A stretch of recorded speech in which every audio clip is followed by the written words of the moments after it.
Saudi अरब ने Israel के foreign minister Eli Cohen और एजुकेशन मिनिस्टर यफात कैश को यूनेस्को कॉन्फ्रेंस में जो इतवार यानी 10 सितंबर से रियाद में शुरू हो रही है शिरकत के लिए मुल्क में दाखिले के वीज़े जारी करने से इनकार कर दिया है।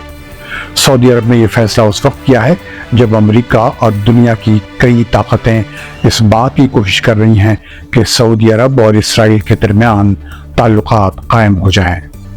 इसराइल के चैनल 13 के मुताबिक इसराइल ने सऊदी कैपिटल रियाद में यूनेस्को की वर्ल्ड हेरिटेज कमेटी की मीटिंग में शिरकत के लिए दोनों मिनिस्टर्स के दाखिले के लिए वीज़े और दावतनामे हासिल करने की कोशिश की थी। यूनेस्को की ये मीटिंग 10 से 25 सितंबर तक जारी रहेगी, लेकिन सऊदी हुकूमत ने वीज़ा जारी करने से इनकार करके इन इसराइली मिनिस्टर्स के दाखिले को रोक दिया है।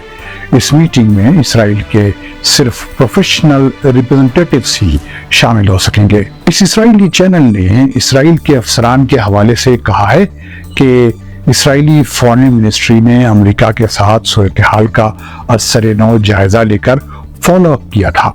अमेरिकी अथॉरिटीज ने कहा है कि इसराइली मिनिस्टर्स के सऊदी अरब के दौरे की कोशिश के लिए ये वक्त नामुनासिब है। यूनेस्को कॉन्फ्रेंस के लिए सऊदी अरब में बाज़ाब्ता एंट्री हासिल करने के लिए इसराइली कोशिशें एक ऐसे वक्त में सामने आई हैं जब ये खबर आती रही है कि रियाद और तेल अवीव अमेरिका की हिमायत से एक दूसरे के साथ ताल्लुकात कायम करने के लिए किसी मुमकिना मुआहदे की टर्म एंड कंडीशंस पर बातचीत जारी रखे हुए हैं। ये भी कहा जाता है कि सऊदी और इसराइली अथॉरिटीज के दरमियान खुफिया मुलाकातें कई मरतबा हो चुकी हैं, लेकिन दोनों ममालिक के दरमियान अभी तक खुले सफारती ताल्लुकात नहीं हैं।